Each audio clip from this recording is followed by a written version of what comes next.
আমাদের মুরব্বীরা মসজিদে নামাজে গেছে, দুইটা ছোট বাচ্চাও মসজিদে নামাজ পড়তে আসছে। নামাজ পড়তে আসে ছোট মানুষ, একজন আরেকজনের সাথে কথা বলতে বলতে, একজন আরেকজনের সাথে একটু ধাক্কাধাক্কি করতে করতে এক বাচ্চা আরেক বাচ্চা হাসে দিছে। আপনাদের এলাকায় মসজিদে হাসে ভাই? ও পেছনে যারা আছেন হাসে? যেই না হাসছে আর যাবে কোথায়? একজন ভিআইপি মুসল্লি মুরব্বী আছে, এত বড় দাড়ি পাকা, 10-15 বছর হলো নামাজ ধরছে। উনি নামাজের মধ্যেই চিন্তা করছে এটার একটা বিহিত করা দরকার। উনি আত্তাহিয়াতু লিল্লাহি ওয়াস সালাওয়াতু ওয়াত তাইয়্যিবাতু, আর কার বেটা এরকম করলো রে, খালি নামাজ শেষ আসসালামু আলাইকা আইয়ুহান নবী, আবার হাসছে রে 2 বার। আল্লাহুম্মা সাল্লি আলা মুহাম্মাদ ওয়া আলা মুহাম্মাদিন কামা সাল্লাতা, বেয়াদবে সমাজটা ভরে গেল। এইগুলা মনে মনে ভাবতেছে, আর আল্লাহুম্মা ইন্নী যালামতু নাফসির সময় ভাবতেছে ইমাম সাহেবও পায় না, এত লম্বা করে নাকি, এগুলো কি একটু জোরে পড়তে পারে না নাকি? যাই হোক, কোন রকম শেষ বৈঠক শেষ। আসসালামু আলাইকুম ওয়া রাহমাতুল্লাহ, আসসালামু আলাইকুম ওয়া রাহমাতুল্লাহ, সালাম বামেরটা শেষ। মুরব্বির সাথে সাথে আছে না বা এমন ঝাড়ি দিছে, তোর বাপকে তুই কে ব্যাকল ব্যাদব মসজিদে কি করতে এমন ঝাড়ি মারছে। ওই বেটা আর চিন্তা করছে 1 মাসে মসজিদে যাওয়া যাবে না। আছে কিনা ভাই?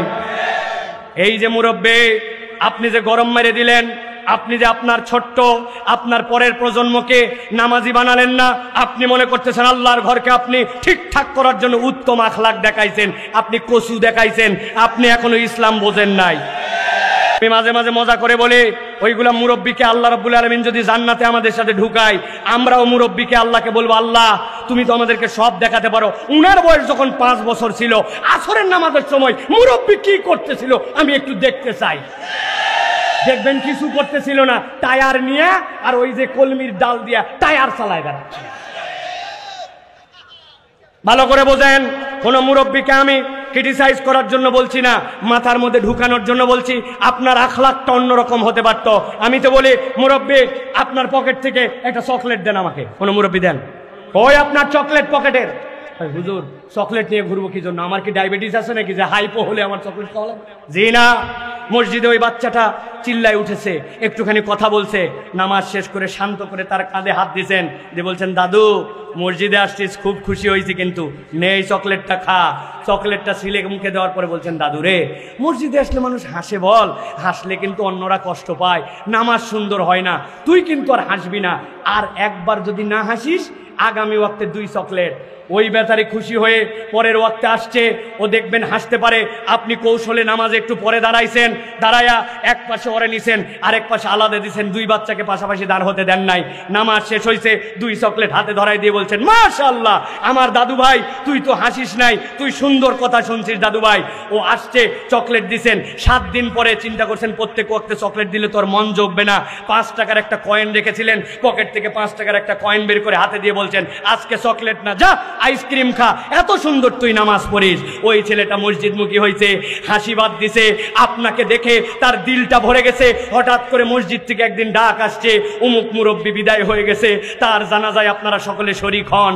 আপনার জানাজার খবর হয়েছে, সবাই মিলে দাফন করে কবরে নামাইছে। এরপরে সবাই আপনার কথা ভুলে গেছে, সন্তান ভুলে গেছে, এলাকাবাসী ভুলে গেছে, আপনি আর তার আইটেমে নাই। কিন্তু জেনে রাখেন, 20 টাকা 25 টাকা খরচ করে উত্তম ব্যবহার দিয়ে ওই বাচ্চাকে আদর করে কোলের পাশে নিয়ে একটা আইসক্রিম খাওয়ায়, ওই যে তাকে মসজিদমুখী করে সিজদাওয়ালা বানায় দিয়েছিলেন, আপনার জন্য দুনিয়ার কারো দোয়া করা লাগবে না। ওই বাচ্চা বেঁচে থাকতে যতদিন সিজদা দিবে, আপনার আমল নামায় ততদিন সওয়াব পৌঁছাতে থাকবে। এর নাম হচ্ছে উত্তম আখলাক। আমরা হয়ে গেছি তেরা বুড়া, যত বুড়া তত তেরা, যত পাকছে তত জ্বলছে। যারা ঠিক বলতেছে এর মধ্যে আবার অসংখ্য আমাদের বেয়াদব আছে, মুরব্বীদেরকে সম্মান করে না, ঠিক না ভাই? আগে সিগারেট অনেকেই খাইতো, কিন্তু মুরব্বী দেখলে সামলাতো, ভয়ে আতঙ্কে অস্থির হয়ে যেত। একটা পিক ফেলার আগে 3 বার চিন্তা করত। মুরব্বী দেখলে গালসি এরকম করে মুছে, উস্তাদ দেখলে, হুজুর দেখলে পানের চিহ্ন মুছার চেষ্টা করত। আর এখন ধোঁয়া মুখের উপরে মারে, মুরব্বীও ভাল্লুক করে, ঠিক কিনা? অতএব ইসলাম বড়দেরকে সম্মান করতে বলেছে, ছোটদেরকে স্নেহ করতে বলেছে। এর নাম উত্তম আখলাক। আল্লাহ নবী বলছেন যার আখলাক উত্তম হবে আমি জান্নাতের উচ্চ দেশে তাকে একটা জায়গা দিয়া তারপরে আমার জান্নাতে যাব। সুবহানাল্লাহ।